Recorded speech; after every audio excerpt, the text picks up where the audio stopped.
Welcome everyone to the T-CAIREM speaker series. I'd like to first start off with a land acknowledgement.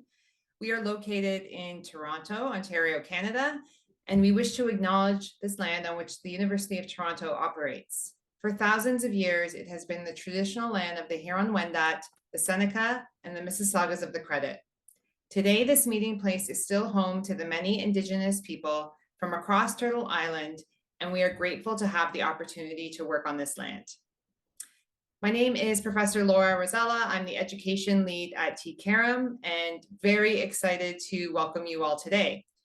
The Center for AI Research and Education in Medicine at the University of Toronto has been made possible by the generous donation of the Temerty family. T-CAIREM is an interdepartmental center that serves as a focal point for collaboration among healthcare providers, trainees, researchers, computer scientists, engineers, industry, and the health system. And our goal is to transform health through AI. So just a couple of quick mentions. This is a CPD accredited event. So to obtain your CPD credit, for those of you that are interested, please complete the evaluation form and we will email that to all attendees following the event. Also, don't forget to put your name and email address on that form if you want to get credit. There'll also be information about this at the end of the seminar. We will be taking questions, so please submit your questions for Dr. Hashimoto through the Q&A function in the Zoom chat, and we will get to those. We'll address them in the discussion portion of the webinar. And by attending this event, you're consenting to being recorded for non-commercial use by T-CAIREM. We are also live tweeting, so please follow along using the hashtag TemertyTalks. And without further ado, I'm going to introduce why you are all here.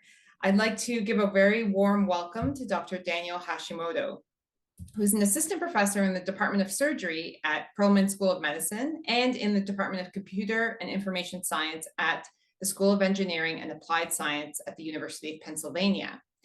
He is a senior fellow at the Penn Institute for Biomedical Informatics and faculty in Penn's Engineering Robotics Center. He's the director of Penn Computer Assisted Surgery and Outcomes Laboratory, which is a multidisciplinary group that aims to translate evidence in data science and AI to surgical care and promote the integration of clinicians, engineers, and data scientists. And in today's session, you'll hear more about all of that. He is going to discuss the advances in AI, robotics, and computer vision that are being explored in surgery, while also covering some of the major obstacles that impact future innovation. I am personally a huge fan of Dr. Hashimoto's work as someone that does innovative work in this field, but also as a great communicator who can articulate the elements of a bold, future-oriented vision that underpin many of our ambitions in AI and medicine. So without further ado, I'll pass it over to you, Dr. Hashimoto. And thank you so much for being with us. No, thank you so much, Dr. Rizal. I really appreciate it. I think I've mentioned before to you, but Toronto is one of my favorite cities in the world, and the University of Toronto is a place that I'm always looking to for inspiration, and really is one of the beacons of education and innovation around the world, and certainly in North America. So it's a privilege and an honor for me to do anything that's associated with the T-CAIREM and the University of Toronto. So thank you so much for the kind invitation. And thanks everybody for giving me a little bit of your time today. I do have a couple of disclosures, none of which are really sort of fully relevant to the talk today, other than there are a couple of patents that Mass General, my former employer, owns, and there's one project that's slightly related to that. I am a board member of the Global Surgical AI Collaborative, which is actually based in Toronto, out of UHN. And I have edited a textbook before on the topic. So just a brief overview of what I plan to cover with everybody here over the next about 45 minutes or so. We'll do a very brief, like one slide, few second summary of the history of surgery. We'll see how much I can squeeze in there. And then we'll shift very rapidly to talking about surgical data science. And then subsequently, what are some of the applications of AI in surgery, largely around computer vision, which is my main sort of area of interest. And then importantly, what are the obstacles to clinical translation? And how should we think about AI education for clinicians? So surgery. Surgery has been around for quite some time. Remarkably, going back as far as 400 BCE, there's evidence of the Inca civilization in Peru doing neurosurgery. Now it's sort of more of what we would probably today consider more basic types of neurosurgery, like trepanation and things like that, to relieve intracranial pressure. But it's quite remarkable that they could fashion instruments largely out of brass at that time, and do surgery that had upwards of a 70% survival rate. Now, that's remarkable when you think that ether anesthesia wasn't demonstrated until 1846, and then hand washing wasn't proposed until 1847. So the proposal of sort of general anesthesia came slightly before the idea that surgeons should wash their hands before doing surgery. And in fact, you can see in this photo, this is actually from the University of Pennsylvania, where D. Hayes Agnew, who's a very famous chair of surgery here at Penn, is doing an operation in front of some medical students here at Penn, and none of the surgeons or assistants are wearing gloves, and I don't know if they wash their hands. It wasn't until 1877 that Lister sort of more convincingly demonstrated techniques in antisepsis. And it wasn't until the 1920s that electrosurgery was invented. Finally, in the 1980s, we see the advent of laparoscopy. And in the year 2000, the approval of robotic surgery here in the United States by the FDA. So it's really interesting how so much of modern surgery has really evolved over the last 30 years or so, where we're seeing so sort of the growth in technology that has been so rapid. What I would argue hasn't changed that much is probably the way that we think about operative information and the way that we think about data. So in the early 1900s, there was a surgeon at Mass General Hospital in Harvard in Boston by the name of Ernest Emery Codman, and he had proposed to actually keep track of results. So when you do an operation, what happens to the patient afterwards? And at that time, that was thought to be pretty radical thinking to do something like that. I mean, God forbid, what if people found out that there were complications after surgery? And he was actually ostracized from the surgical community in Boston. He had a big public feud with the Massachusetts Medical Society, which publishes the New England Journal of Medicine. And he ended up either resigning or getting fired from MGH. It's a little controversial about which one happened, to start his own hospital and keep track of outcomes. Now, fortunately, I think his ideas prevailed. He ended up becoming one of the founders of the American College of Surgeons. And as we know today, we try to do really sort of solid quality improvement efforts around tracking information and trying to better understand the results of our operations. Except that most of how we store operative information today looks a little bit like this, where you might get a diagnosis code based on an ICD-10 code like K81.0, which is acute cholecystitis or inflammation of the gallbladder. And then you might look at your data sheet and say, oh, this patient had a 47562, which is the CPT code for laparoscopic cholecystectomy. And then if you're looking at the outcomes, you might say, oh, well, actually, they stayed in the hospital about 2 weeks longer because they had an S36.13XA, which is an injury of the bile duct. A lot of this data that's stored from everyday operations that happen in the hospital, these are data points that are stored more for billing purposes than they are for really understanding what happened in the operation. And when we think about some of the data that we do generate to try to document what it is that we did in the operating room, we think about operative reports. And for those of you who are clinicians or surgeons, you've probably all seen an operative report that looks something like this for a gallbladder, which is the critical view of safety was achieved. The duct and artery were clipped in standard fashion, whatever standard might mean, and the gallbladder was carefully dissected from the gallbladder fossa. Well, I would hope it was carefully dissected and not haphazardly ripped off, but that's the way it's dictated. And there were no complications. And studies that have been done, particularly in the Netherlands, have demonstrated that 27% of iatrogenic injuries that occur during an operation are not documented in the operative report. Furthermore, subsequent studies looking at other ways of documenting information about what happens in the OR has shown that while photos are better than op reports, but video is better than both in demonstrating, not surprisingly, what happens during the course of an operation. And it's kind of important to understand what happens in the OR because there's an impact. Intraoperative complications are thought to occur in around 2% of all operations. So if we think about the US, that's about 1 million patients alone every year. And some of these complications can be associated with significant impacts on the quality of life of the patient and can lead to things like an increased risk of mortality. So a bile duct injury, for example, and a laparoscopic cholecystectomy, even if it's perfectly managed after the fact, is associated with a 21% increase in the risk of long-term mortality. And that also has a pretty big economic burden. So bowel duct injuries occur on average about 0.3% of the time, so very, very rare, and yet it costs the US healthcare industry about $1 billion in associated healthcare costs to take care of this. So then the question arises, how can we better understand what's happening in the operating room, and how can we better understand what's contributing to possible adverse events that are occurring either in or after an operation? And it's this evolution of surgery that is starting to arm us with more and more data to be able to more critically and holistically look at what's happening. So I mentioned some of the surgery that was done historically in Peru. I mean, that was a true relationship between a clinician and their patient, right?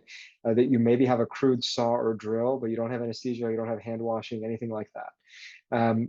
Currently, we're kind of in an era of device-enabled surgery, right? So we have things like robots, we have laparoscopy, we have image-guided surgery. These are all devices that are helping us do our operations. And the data that we pull from can be sort of quote unquote population level studies, which are fairly selective and largely limited to single institution studies. And occasionally you'll get a very large randomized control trial. But I think as we've begun to really understand how we can use technology, we have really recently started to shift into an era of data-enabled surgery, where we've realized that these devices that we've been using for so long to do our operations can also be sensors to better understand the operations. And so we can really connect to all of these devices that we're using in the operating room and try to understand how this data relates to what's happened previously and what's happened to other patients that may reflect the same sort of overall phenotype of the patient which we're caring for today. And so that has led to the establishment of a field that's called surgical data science. And I want to give credit to Professor Lena Meyer-Hein and Stephanie Speidel, both in Germany, who really sort of led that effort. And sort of just at the 10,000 foot level, surgical data science really concerns interventional healthcare. So even though it has the word surgery in it, it's not limited to just surgery. It's quite inclusive of anybody doing procedures. So that can include interventional radiologists, gastroenterologists, pulmonologists, cardiologists, intensivists, et cetera, anybody doing procedures. And the data is also inclusive of all phases of care. It's not just looking at what's happening during the procedure. We want to know what's happening preoperatively, postoperatively, and everywhere in between. And it doesn't just look at the patient, it also looks at the tools that we're using. So for example, what are the kinematics coming from the robotic arms during a procedure, and looking at the provider. You know, if we happen to have sensors on a provider, and like Professor Carla Pugh at Stanford does a lot of work in looking at, for example, ECG or EEG activation and cognitive activation during operations, what's going on with the provider? Can we get a better sense of their data and how they're performing? It also includes a wide array of other sensors, quote unquote sensors, or data sources like the EMR, any sort of images that we may have, or any of the other tools, for example, wearable devices that a patient may have, to better understand the entirety of the care encounter involving a procedure. And the goal is to yield quality improvement. And that can be QI in the traditional sense of improving processes and strategies. But I think deep down, a lot of us are really trying to get at, well, how can we predict and prevent an adverse or suboptimal event from occurring? And can we use this data to design decision support tools that allow us to optimize those results? Now, I know that we're all gathered here to talk about AI, but you'll notice that nowhere on this slide does it mention AI, or did I mention AI? And it's because you don't need AI in and of itself to do data science, right? AI is, at the end of the day, a tool that we can use to help us better understand complex streams of data. And so while there are a lot of different definitions of AI, many right, many more wrong, I just want to sort of ground us at least on one common definition that we can use at least for the next half hour. So if I talk about AI, I'm sort of just generally referring to any sufficiently complex software that might mimic human behavior on a task. And machine learning being sort of that subset of AI or subfield of AI that really concerns itself with sort of what are the models and the algorithms that enable machines to learn and make predictions based off of the prior data that it's seen or analyzed. And so if you were to try to make sort of a conceptual map of some of these terms that we've all heard sort of thrown around, AI can perhaps be the sort of big bucket category under which tools like machine learning fall. And within that, you have specific techniques like neural networks, or even more specific type of neural networks, deep learning and the different types of learning strategies that can get incorporated. Some of the most common being, at least in surgery, supervised learning, unsupervised learning, and reinforcement learning. I won't dive into the specifics of those learning strategies today, but suffice it to say, these are probably three of the most popular that have been used over the last 5 or 6 years or so. Shifting gears a little bit to applications of AI, the one area where I'm quite biased and sort of interested in is in applications of computer vision or machine understanding of images or videos. Videos really just being a series of static images that are stacked together over time. And it allows us to understand the overall context of what's happening. So moving beyond just, is that a dog or a cat? But can we try to get a better sense of how we can interact with the world through understanding the visual nature of what's around us? So I think at this point, almost everybody has either been in or seen a video of something like this, which is a self-driving vehicle, and how it's using computer vision and other types of sensors to detect objects around it, like stop signs, pedestrians, the road, etc. And as we've seen this type of work really grow and evolve and become more of a part of our everyday lives, the question then has to become, well, can we use some of this technology to help us make a surgery safer and to help us better understand what's happening during an operation? And so that shifts us really to talking more about what are the applications of some of these AI-enabled computer vision technologies that can be used in the operating room. So the way that we had tried to approach this sort of more conceptually is to say, well, if you're going to look at an operation, how do we as clinicians think about surgery? Well, we think about it in terms of, do you know what surgery is happening? And if you know which surgery you're trying to do, and think about how you teach a medical student or a resident, is can the trainee understand what part of the operation are you doing? Can they recognize that so that you can try to teach a little bit about what are the goals of that step of the operation? So as a clinician, I do a lot of foregut surgery, and that includes endoscopic interventions. This is a procedure called a POEM. It's an endoscopic procedure where we sort of tunnel between the layers of the esophagus to cut the muscles of the lower esophageal sphincter and to help patients swallow better. So this is a procedure that has sort of 5 key steps, ranging from the injection of the submucosa to tunneling through the submucosal layers, and then finally myotomy or cutting of the muscle. This is one of our earlier algorithms whose goal was just to say, can I classify a frame of video and assign it to a particular step of the operation? And here you can see in red is what we call the ground truth, or what's actually happening, and the dark blue is the computer's prediction. That first case was pretty accurate, around 96%. Now, here's a situation of a slightly more complex scenario where we had what's called a sigmoid esophagus, or sort of a very dilated and curvy esophagus. That's a little more technically challenging. So here what you can see is the red line is what the surgeon said was happening. The blue is what the machine is trying to classify those images as. What you can see is already there's some disagreement. So for example, coming up, the surgeon said, well, I am currently in the process of doing the submucosal tunnel, which is trying to stay between the muscle layer and the mucosal layer and trying not to accidentally burn either. Whereas the computer model recognized that frame as being part of the myotomy, or cutting of the muscle. When we first looked at this, we thought, oh boy, didn't do that great in these types of cases. Our performance is sitting somewhere in the 70 to 80% range. Thomas Ward, who was our fellow at the time, went back and looked at this data and said, well, actually, turns out that in these cases where it's being called as a myotomy, the surgeon was accidentally burning the muscle when they were intending to do the submucosal tunnel. And so there you have a situation where that was not the intended target of this study. The study was just to sort of, can we classify which step of the procedure was occurring?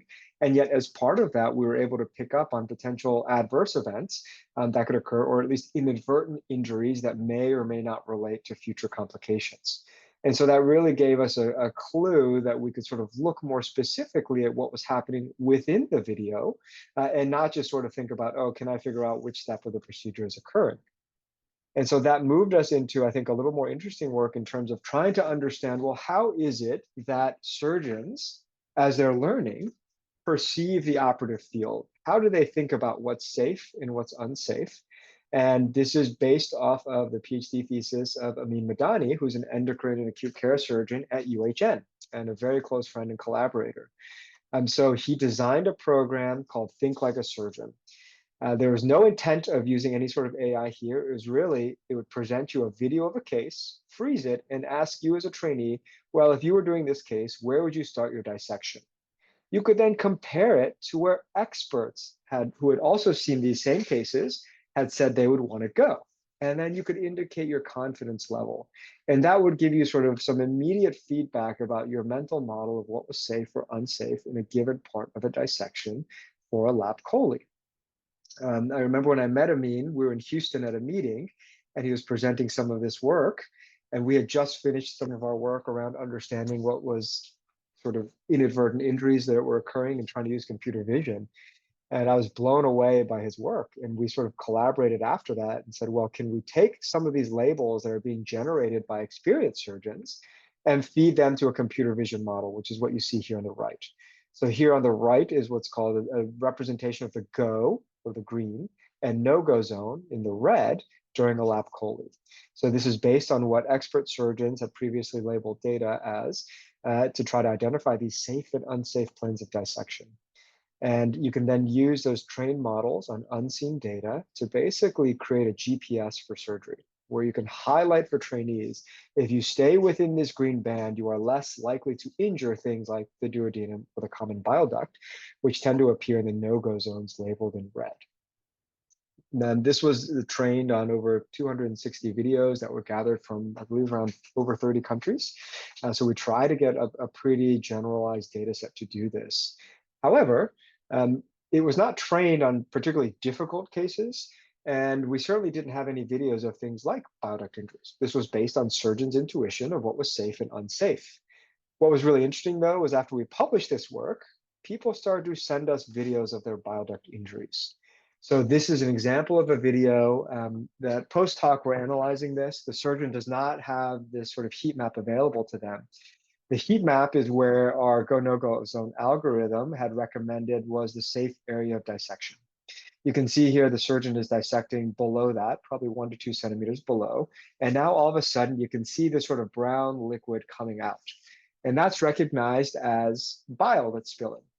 Except in this situation, the surgeon had sort of looked at this and thought, oh, that looks like it's probably coming from the cystic duct. I'm just going to go ahead and clip this, and puts a clip all the way across that area, and then subsequently goes ahead and divides that duct in its entirety. Turns out that was a common bile duct, and that patient subsequently did require another operation to reconstruct their biliary system. And for us, this was at least a proof of principle that using an algorithm like go-no-go zone could have potentially prevented this complication by sort of reorienting the surgeon to look at a different part of the anatomy as being the safe or unsafe zone of dissection. And so what's interesting about that, however, is that we could represent safe and unsafe, but we couldn't really tell surgeons why the machine was saying that that was safe or unsafe. So we have since partnered with Dr. Eric Wong, who is in the Department of Computer and Information Science here at Penn. And we have the support of the Institute for Biomedical Informatics and the Asset Center, which is our Center for AI-enabled safe systems, who has funded our work to really see if we can better represent why. And so that's saying, okay, this is a go zone or a no-go zone. And then it can tell which parts of the image correspond to what surrounding organ structures that surgeons can understand, and to say, okay, this is safe because the hepatocystic triangle is in this area here. Well, this is unsafe because the hepatocystic triangle is here and other organs in the image are in other places, and therefore combined, this gives me a 100% prediction that this is unsafe. So sort of from a conceptual framework, we're able to take a surgical video frame, pass it through an algorithm that does organ segmentation to generate structured explanations around safety, and then give a safety prediction that's certified by our structured organ segmenter that then displays that to a human surgeon who can then go on and do their interpretation of whether they want to trust this algorithm and listen to the safe and unsafe planes of dissection. In addition, I want to highlight things that Amin has also been doing with Concordia University, that also in Canada. And actually, you can download this game called LapBot on your iPhone or Android, and it's an app that allows you to play surgeon. And you can practice identifying safe and unsafe areas of dissection based on a video clip that's shown to you. And it will score your performance and then also show you the heat map of where the go, no-go zone algorithm had predicted would be safe or unsafe. And so this really helped us open up and try to understand conceptions of how surgeons visualize safety or try to understand safety. And yet that's still not quite enough, because the reality is that trying to build in context awareness for AI systems can be challenging. So don't worry too much about the specific text, but just look in general at the overall pictures that you see here. On the left in this color map is a human concept map of all of the steps of a lap chole, including things that could potentially go wrong in yellow and things that are catastrophic in red. And this sort of includes all these steps about what you could do if you ended up in a complication, how you would recover from that. Contrast that to a surgical process model that was designed to try to help a robot contextualize actions. And on the right is a process model for how a robot might, quote unquote, conceptualize two actions, grasping something and stapling something. So you can see that sort of the conceptual model of how to perform and do things in surgery gets much more granular and detailed for a robotic system than you might expect for a human who has sort of a different higher order level of understanding based on our years of experience of just understanding not just surgery, but just the way the environment in the world works and the way that physics work in general. So we have been trying to drill down more specifically on understanding some of these granular events in surgery.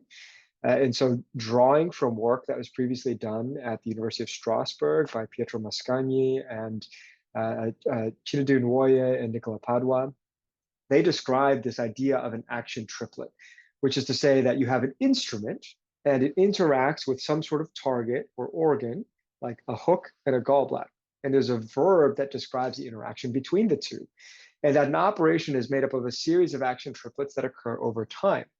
Well, if you represent these as a graph, you can then do statistical analyses on these to not just automatically recognize these action triplets, but then understand how they follow one another over the course of an operation, such that you can get a larger contextual understanding of what's happening during an operation, and then also try to predict what action triplets may be coming next based on prior information of surgeon performance and the type of case in which you were in.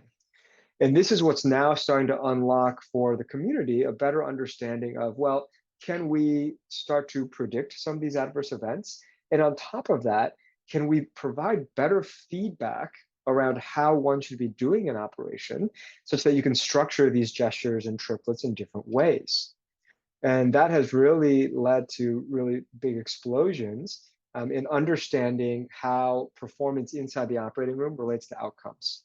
Andrew Hung, who's now at Cedars-Sinai, just had an incredible year last year with 3 papers in sort of Nature portfolio journals, really looking at using computer vision to understand dissection gestures in robotic nerve-sparing prostatectomy. So each of these little color dots corresponds to a specific gesture on the robot.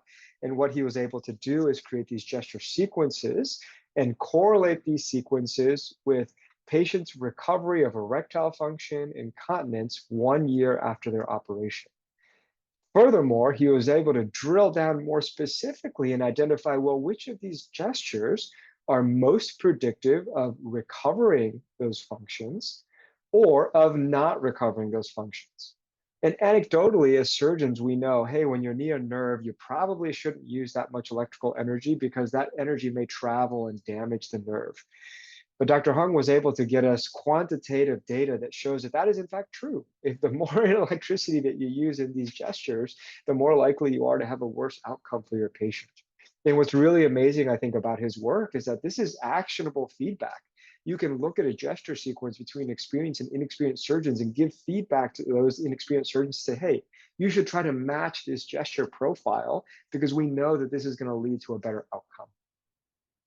And lest we think that this is constrained just to using laparoscopic or robotic video feeds, Ege Oisoy and Nasir Nawab with the Technical University of Munich have done some really amazing work around doing similar types of graph representations and 3-dimensional representation of operating rooms outside the body. So here you can see they're using RGBD cameras to reconstruct in 3D what's happening sort of from the outside for a simulated orthopedic procedure. And what this is generating is sort of an automated graphical description of all the interactions of who's passing who, what to instruments, and who's doing what. So you can better hone in at a specific time point during an operation where an adverse event may have occurred to better understand the context of how that occurred. And now, while all of these sorts of things are pretty exciting, and we're trying to drive toward this translational data science where we take the data, we identify an application for it, and then we design tools to enable their implementation in the real OR, we haven't seen a lot of these things pop up in our operating rooms just yet. And the question is why? So what are the obstacles to clinical translation? So on one hand, one thing might be, well, how are we choosing to assess the performance of these models? So if you're a clinician and some vendor comes to you and says, hey, I've got an algorithm for you. I can help you identify 79% of the lesions on this chest x-ray. And another company comes to you and says, well, forget that person. I can help you identify 92% of them. That's how good we are, right? Well, the reality is, what do these numbers mean, right? So yes, one is higher than the other, and sure, we want to be 100% accurate in identifying lesions, but what is the actual meaning of these metrics, and do they correspond with our clinical goals? So if we are clinicians trying to spot tumors, for example, we might think, oh yeah, 92% actually sounds way better than 79%, but what if this is a representation of the DICE score? Where, for example, here in the reference image, what you're actually looking for is 3 tumors, 1 big one and 2 little ones. Well, your one that scores 92% actually does a pretty good job of finding most of that big one, but misses the 2 little ones. Whereas the one that's rated as quote unquote 79%, well, it can find the big one, but also misses a little bit and has a couple of false positives here, but it does detect all 3 lesions successfully. If you were a clinician, which of these algorithms would you want assisting you in identifying lesions, right? And so now there's a whole work. There's actually 2 papers that were recently published in Nature Methods 2 months ago that explains all of the different pitfalls of these metrics that we've often select to use out of sort of convenience or historical appropriateness, as opposed to thinking about what is a relevant clinical question. Does it matter that we're capturing all of the lesions in the field, or just that we're doing a really good job of identifying most of this big one, right? What is our goal? Is it really that we want to find the exact edges of where a tumor is, or does it help a clinician just to know that a tumor's there? So if we can tailor some of the metrics that we decide to use to evaluate these algorithms to their specific clinical applications, I think we would start to see more realistic phrasing and interpretation of the performance of these algorithms, and a better understanding of what we might come to expect when these types of tools roll out into clinical practice. Another component that is a big obstacle to clinical translation is bias that's built into our data. And this bias may be sort of the traditional bias that we learn in our biostatistics classes, things like, oh, we have biased samples, we have gaps in our data, missing data, we have imbalanced classes, we have a different type of representation in our training data than what might exist in our test data. And those are all incredibly important because it generates data-driven bias within our analyses, algorithmic biases, and the way that we construct our models. But there's also this component of human bias that can be really hard to negate, because we might be able to anticipate and think about human biases that we as researchers or clinicians might bring to the table when we're taking the output of a model and applying it, or first trying to design the model and trying to control for different confounding factors. But there are some types of biases, societal biases, power imbalances that are really baked into even who shows up to the hospital to be included in a data set that's going to be really difficult for us to overcome. And there may not be a set solution to overcome that, but we have to recognize that as a possibility that could impact how these algorithms translate to the clinical scenario. Another component, again, drawing from the self-driving car literature, is how do we align the goals of these models with our goals as clinicians or as humans in general, as we think about taking care of fellow human beings. So in this experiment that came out in 2018 in Nature from MIT, it was called the mole machine. And the motivation for this was, well, there's a lot of chatter around self-driving cars. we should probably try to figure out how self-driving cars should behave in sort of morally fraught situations. So in the case of these experiments, you had a lose-lose scenario. This car was going to crash and people were going to die. In the scenario on the left, the car would keep going and it would kill the elderly pedestrians crossing the street. In the scenario on the right, the car would say, well, I don't want to kill the people crossing the street. I'm going to swerve out of the way, but then I'm going to crash and kill everybody in the car, which is a young family, including a child. And it gave you this sort of binary choice. You had to pick one or the other. And then it asked you a series of questions around where you were from and what your cultural background was. And what was really fascinating is that there's not one set of ethical or moral principles that governs choices in these types of lose-lose scenarios. It really depends on the cultural context in which we're coming from. So in Southern cultures, for example, there seemed to be a preference for sparing those of higher status. In the West, in US and Canada, culturally, we have a preference for inaction. Let the car do whatever it's doing and don't make a change because that would sort of assign liability, right? And that really opened up interesting questions about healthcare. So if we have algorithms that are helping us make decisions or driving the decisions that we make, what cultural context is it drawing from? Is it drawing from the clinician's context, from the patients, from their family, from the health system in which that patient is being treated in? Maybe it's from the insurance company that's paying for it. And we really have to ask ourselves questions around how we want to align the behavior or the outputs of these models and how we as human beings are going to use those outputs in ways that are morally and ethically consistent with the principles that we have as clinicians. And that's why it's so important to have some literacy and knowledge around AI concepts. It is becoming a key skill for clinicians and patients. And in fact, the Royal College of Physicians and Surgeons in Canada, just before the pandemic, published a report that proposed that digital health literacy should be one of the new fundamental competencies in the CanMEDS framework. And what's interesting from prior literature is that physician knowledge of AI and machine learning is actually quite low. And that may be contributing to difficulties in determining clinical value. And clinicians are such an important part of this because clinicians are often part of development teams of researchers who are developing these tools. They're certainly part of appraisal, where clinicians are part of medical journal editorial boards. They're part of they're reviewers for journals that ultimately are sort of the gatekeepers of how this information gets out there and sort of appraised. And then finally, the clinicians, we're the ones that are sort of using these tools on our patients. And so we really need to have an understanding of how these things work, at least at the high level, right? We don't need to know exactly how to program or how does the softmax work in this particular part of the algorithm, but we do want to have at least a conceptual of understanding of where the potential pitfalls and holes are in dangerous areas.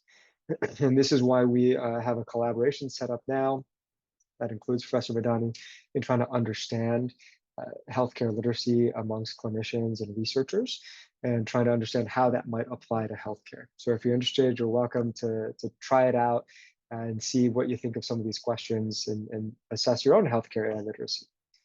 And so that really leads us to thinking about the education for clinicians, particularly with the next generation coming up. So I mentioned the CanMEDS framework.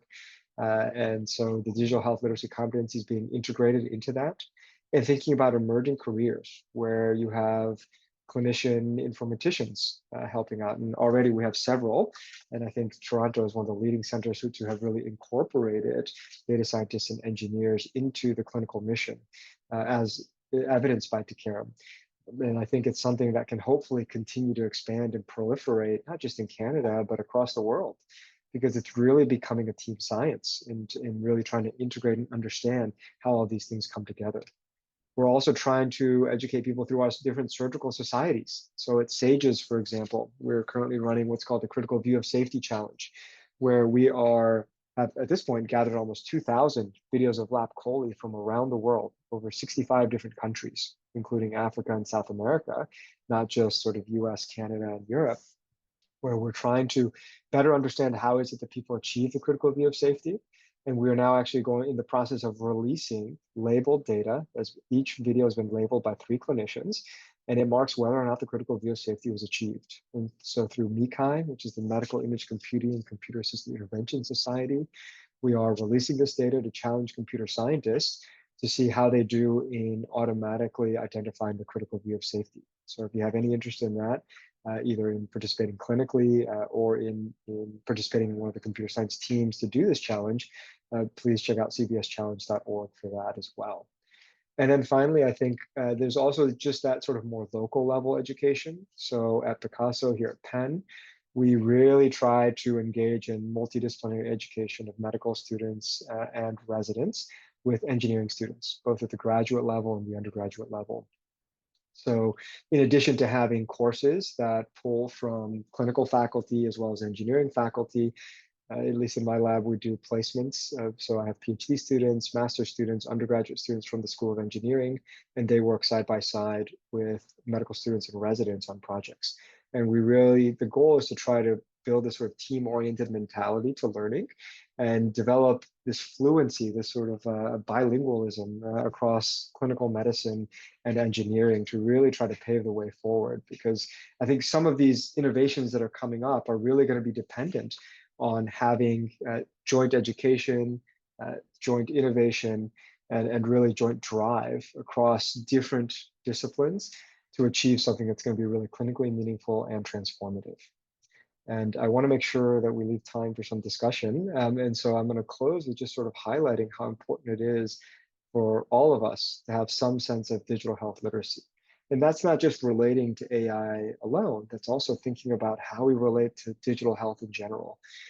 How do we think about when we assign, for example, an app or a text service or a portal to a patient? Do we know that they're going to understand how to use it and engage with that effectively? Can we design interventions to help them through that? Can we collaborate with our engineering colleagues, our informatics colleagues, our medical surgical colleagues to really advance the field to promote that type of engagement and appropriate, safe, equitable use of these technologies?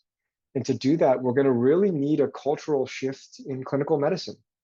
We're going to need clinicians who are open to having their data collected, stored, and analyzed, not in a punitive way, hopefully, but in a way that's meant to sort of drive toward this greater vision about how we can use data to really change the way that we're practicing medicine and really have the tide lift all boats, right? So that we can all learn from one another and from our data to try to make it where everybody has access to the same high quality care. And maybe technology is going to be one of the ways that we can help proliferate that.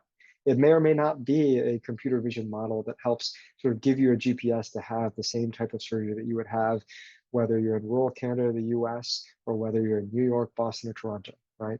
But ultimately, that's going to require that clinical champions drive that change in culture so that we can sort of take responsibility for that data and also make sure that that data is used in an ethical, efficacious, and equitable manner with that goal of helping improve patient outcomes. And really doing that with our engineering colleagues and with patients as a key stakeholder as well. Because we really want to make sure that we bring to the table everybody who's got a stake in this and is going to be an important piece of the puzzle in really changing the way that we deliver healthcare. So with that, I'll pause there and I'll stop sharing actually so I can see the rest of the Zoom here. And I'm happy to have any other conversation or Q&A. Wonderful. Thank you so much, Dr. Hashimoto. That was fantastic. I have so many questions for you, but there are also a number of questions from the chat. So I'm going to jump right to them. Hopefully Sure. some of my questions as well. Thanks to everyone who's been putting questions in. And if you do have questions, please put them in now. They've been really great. So the first one, it was also a question I had, was from one of the attendees saying, I'm wondering about change management approaches and how we think about these. You touched on it a little more deeply, and they're also commenting on how people, and I think this is true for every profession, not just surgeons, tend to overestimate their skills relative to, and maybe underestimate relative to the task. So what do we need to do change management as we adopt these tools more widely? Yeah, absolutely. I mean, I think from one perspective, I think you're right. I think it's everywhere that we see this sort of overestimation of skill. Chiara Longoni, who's a marketing professor in Italy, that has done a lot of work in AI, has previously published extensively on this that shows that people who subjectively say they have high knowledge of AI and they're given an objective test score worse than people who subjectively rate themselves lower. So it's really interesting how we do that. And I think part of that is sort of relating to this sort of cultural change phenomenon, right? So one is, can we provide objective or quantitative data that actually demonstrates skill? Right? So it's one thing to sort of say, wow, that was the hardest gallbladder of my life. When we go to morbidity and mortality conference, that comes up all the time, right? When there's a complication. Oh, it was the hardest case of my life. Well, actually, now we have data that can show, yes, it was actually. That actually was the hardest gallbladder of your life. Or to say, actually, that's pretty average for you and for everybody else. So let's think about what did cause that complication. Can we unlock that? And can we get to the root cause of that? And it's not to say that because somebody's less skilled, they're going to have a complication. We know that 97% of bile duct injuries happen from errors in human visual perception, no matter the level of expertise. And so the idea is, can we use these technologies to facilitate that conversation?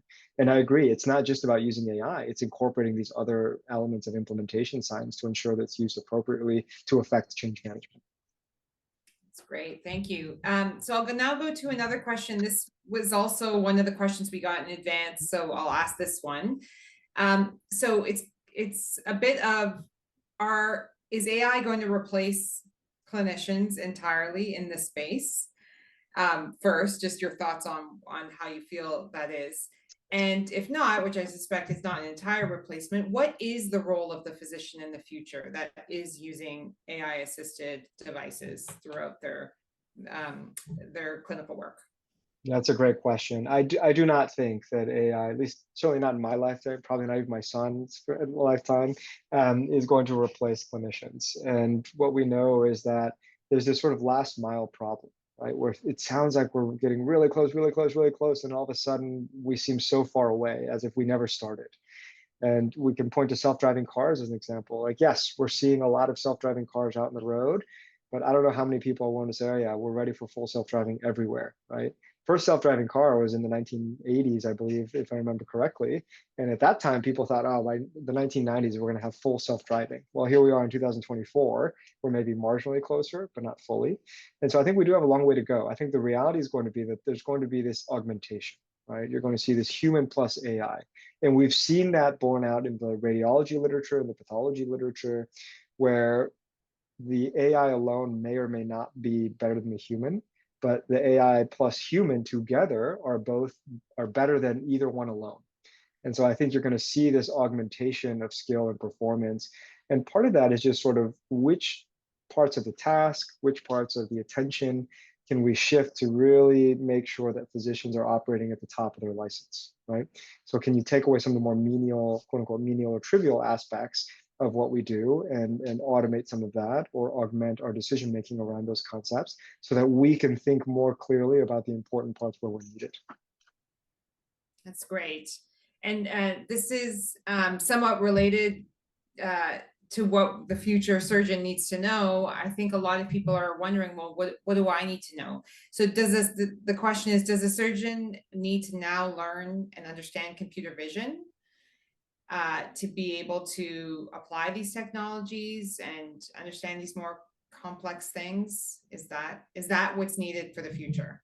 Right. You know, again, I don't think that surgeons need to go out and learn how to program. They don't need to go out there and learn how to do differential equations and linear algebra.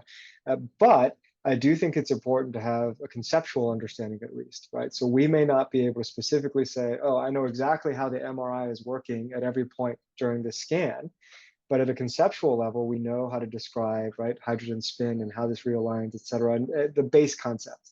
Whereas radiologists need to know a lot more about how that works. And so I think you're going to see something similar. We're going to conceptually want to understand how our technologies work.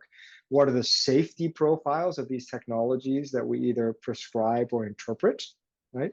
And then there's always going to be sort of a specific subclass of specialists that will need to be more deeply embedded and have deeper knowledge of that. And I think it really depends on where any individual clinician wants to land within that spectrum, that they can decide on their own where they want to be. That's great.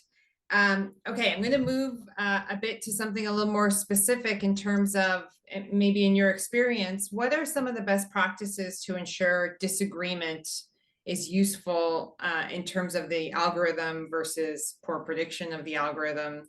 How are these disagreements being used? Yeah, absolutely. So that's where really the clinical scenario or clinical use case becomes so important.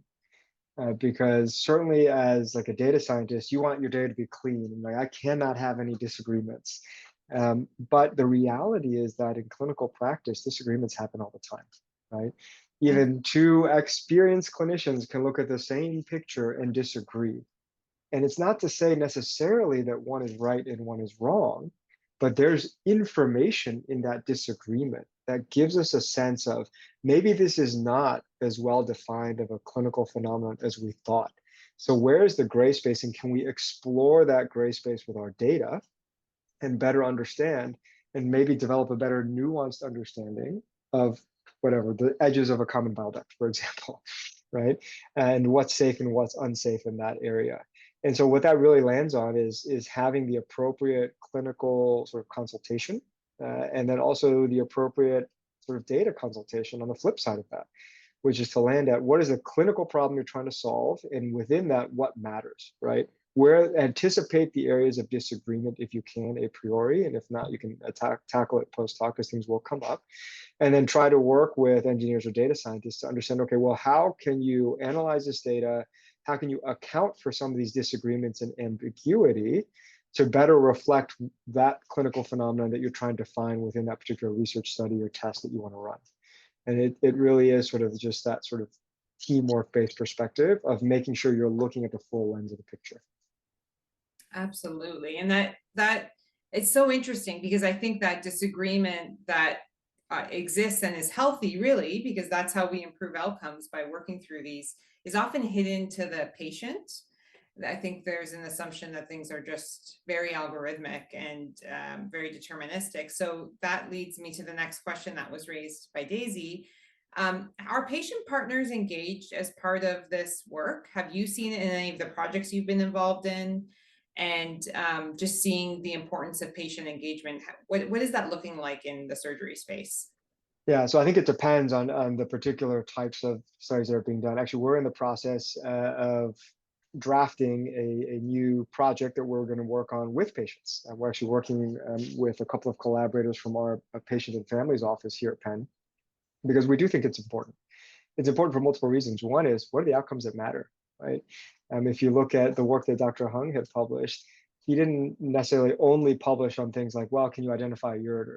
He was actually looking at, well, what are the patient-reported outcome measures, right? Erectile function, continence, things that really matter to patients in their everyday lives as they're recovering from an operation, right? And so those are the types of things where having patient input really helps, because it helps us better tailor and hone in the questions about what are the types of events that we want to be looking for, that we want to be predicting, and that we want to be trying to avoid. Otherwise, it could be very tempting as, for example, a surgical oncologist to be, well, how good can I get at taking out all the cancer, right? Sometimes we can be a little mechanistic about things, when the reality is, yes, you want to get out all the cancer, but let's also, what are the other types of things that we want to look at and control for as well? Fantastic. Okay, do you have a couple more minutes, so maybe a couple more questions? And this is a tricky one, so I'm going to pass it to you, and you can just comment however you like on it. Sure. So the question, as written, is about how we address apprehensiveness towards adoption stemming from fears of liability and litigation when you're tracking movement and ensablement during operations. I know the AMA has been talking a lot about this in the role of liability. Who's liable when these tools are being used? Yeah, I wish I was a lawyer, although I don't actually wish that, to be able to answer that question. It's really, that's obviously multifactorial. It's something that's, I think, part of where this cultural change piece comes in, right? A lot of how our sort of practice of medicine is designed uh, has unfortunately sort of leaned into the defensive side of things, right? As opposed to trying to think about what can we actively do to gather this data. Unfortunately, there is a fear. It's real. It's been published about. Surgeons have talked about it. Health systems have talked about being afraid of having this data that could potentially be used against them.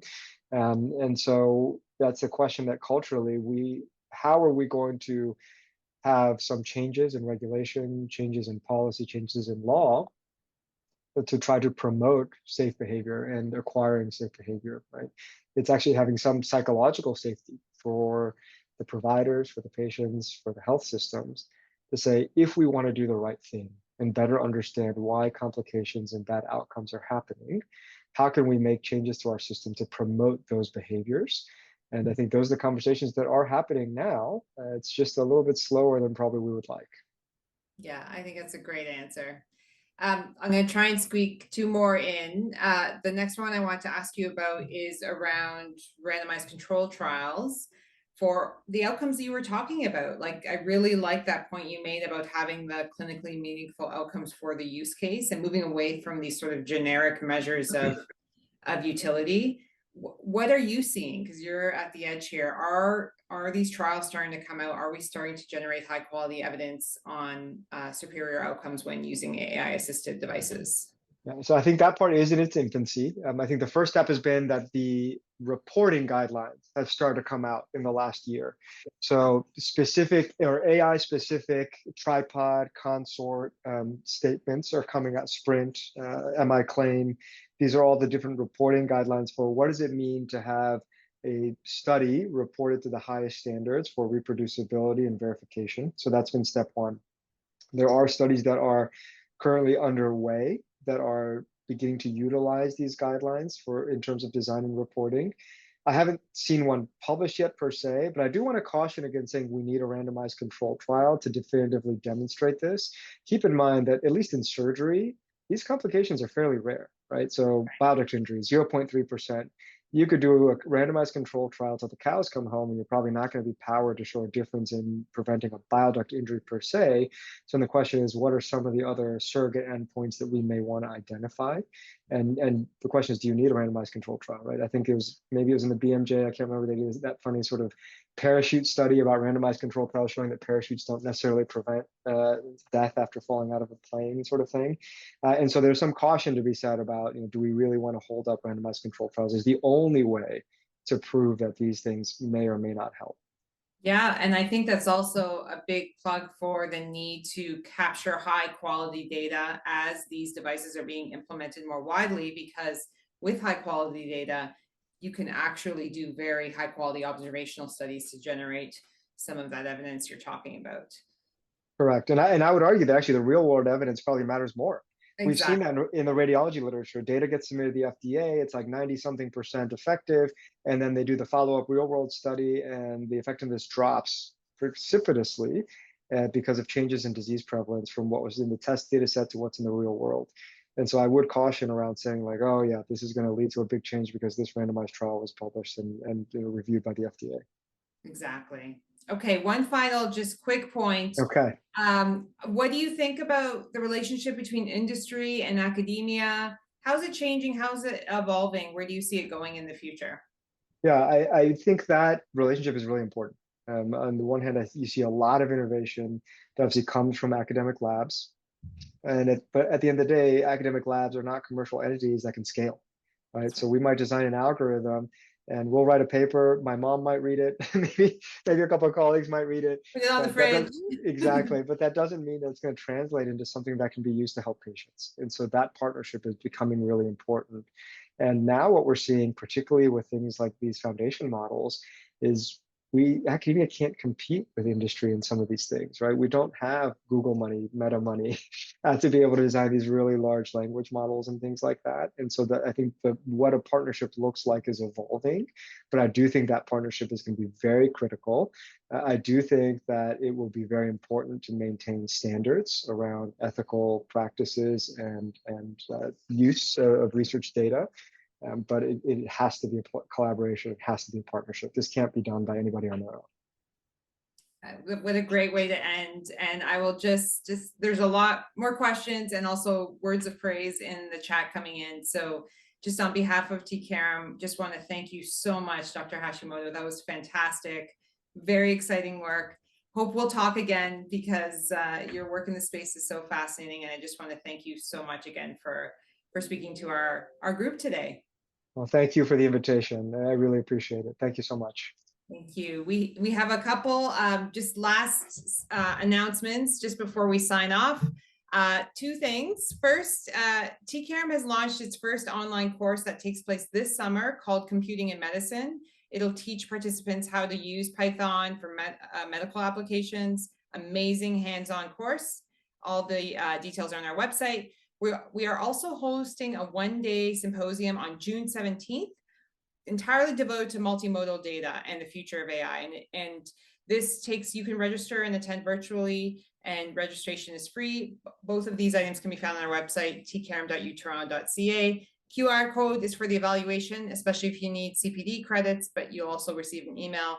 Thank you, Dr. Hashimoto, and thank you to everyone for coming today. Really appreciate it.